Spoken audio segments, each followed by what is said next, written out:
Admirable grandeur, étonnante bonté, du maître. Mes chers frères et sœurs, paix et bien dans le nom de notre Seigneur Jésus-Christ. Une seule chose je nous propose aujourd'hui pour notre méditation. Vis dans l'humilité, mais ne vis pas dans l'humiliation. Dans la première lecture, Saint Paul, dans son épître aux Romains, nous apprend deux catégories de personnes, une qui vit dans l'humilité et l'autre qui vit dans l'humiliation. La personne qui vit dans l'humilité, c'est celle qui reconnaît qu'elle n'est qu'une pécheresse, elle reconnaît qu'elle est tirée de la terre, elle est fragile et limitée, et n'a pas honte de se présenter devant Dieu comme elle est dans toute sa fragilité. Présentez-vous à Dieu comme des vivants revenus de la mort, nous dit Saint Paul dans cette première lecture. La personne qui vit dans l'humiliation, c'est l'insensée, celle qui a honte de se présenter devant Dieu dans toute sa fragilité. Dès lors qu'elle a honte de se révéler à Dieu dans sa fragilité, elle se livre mal en voulant protéger sa fragilité. Le péché fait de son corps sa maison, tous ses membres deviennent péchés, car elle s'est dit, Dieu est trop saint, je ne peux pas me dévoiler à lui avec mes fragilités. Ce n'est pas sûr que Dieu va me pardonner avec ce que je viens de faire. En le disant, elle vit dans l'humiliation. Or, l'humiliation nous fait douter de la miséricorde de Dieu.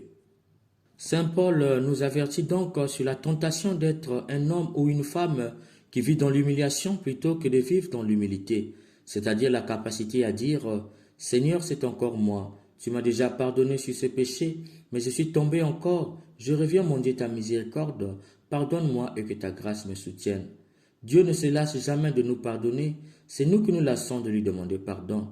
Quand tu te lasses de lui demander pardon, tu tombes dans l'humiliation. Et quand tu tombes dans l'humiliation, c'est-à-dire que tu as honte de lui demander pardon, tu te crois fort alors que tu es un être fragile. Dès lors que tu te crois fort alors que tu es fragile, tu deviens vulnérable parce que tu es loin de la grâce de Dieu qui nous soutient dans notre fragilité. Du coup, tu es livré à toutes sortes de péchés. Tu les accumules comme les arachides. Tu deviens un être corrompu. Or, un être corrompu, c'est celui qui oublie qui il est pour Dieu et qui il est pour les autres. C'est dans ce sens que Jésus nous dévoile la valeur de l'homme qui vit dans l'humilité et l'antivaleur de l'homme qui vit dans l'humiliation. En effet, dans l'Évangile, Jésus nous dit que l'homme qui vit dans l'humilité, c'est celui qui prend conscience qu'il n'est qu'un intendant des biens appartenant à Dieu.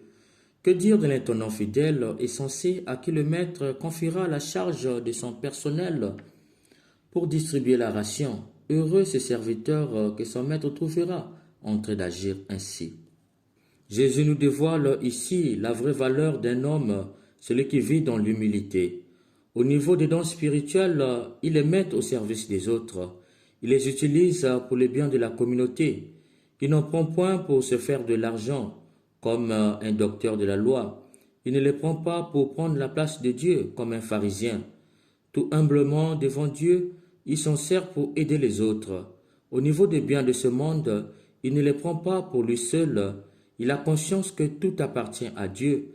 Il ne garde pas les milliards dans son compte ou dans sa maison, alors qu'à côté, il y a ceux qui meurent à cause d'un manque de comprimés ou à cause de la famine.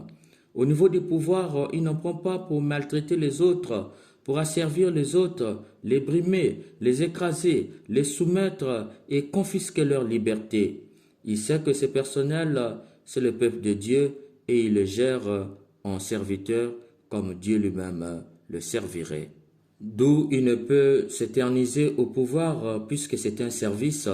Il sait accorder de l'importance à la fois au directeur et à la dame du ménage, car les deux sont des créatures de Dieu. Cependant, l'homme qui vit dans l'humiliation, étant donné qu'il est privé de la grâce de Dieu, il oublie qu'il n'est qu'un intendant des biens de Dieu. Du point de vue des dons spirituels, il croit qu'il en est le propriétaire. Il les utilise pour se faire de l'argent sur le dos du peuple de Dieu. Il ne leur parle que de la prospérité, sauf que lui seul est béni, car c'est lui qui change des costumes, c'est lui qui construit et ses enfants sont à l'abri du manque. Il se présente aussi comme un faiseur de miracles. Ce n'est plus Dieu qui agit indépendamment de l'homme qui prie, mais c'est l'homme qui oblige à Dieu de faire un miracle. Dieu devient un objet qu'on peut manipuler à ses fins. Du point de vue de l'avoir, il croit que les biens de ce monde, c'est pour lui.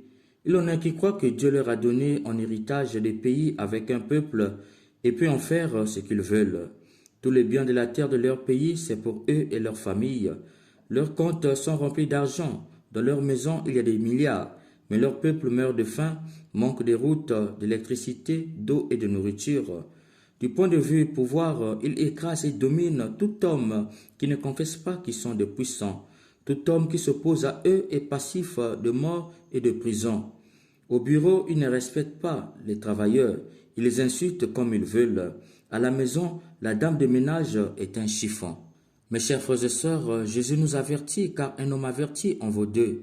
S'il vient trouver que tu vis dans l'humilité, c'est-à-dire ayant conscience que tu n'es qu'un intendant des biens de Dieu, heureux, heureux es-tu.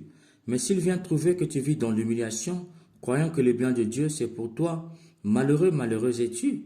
Même le peu te sera enlevé, c'est-à-dire qui te fera comprendre que même ta propre vie ne t'appartenait pas, et c'est l'enfer qui te sera réservé. Mes chers frères et sœurs, je fais un rêve que toi qui m'écoutes, tu vis dans l'humilité et non dans l'humiliation. Amen.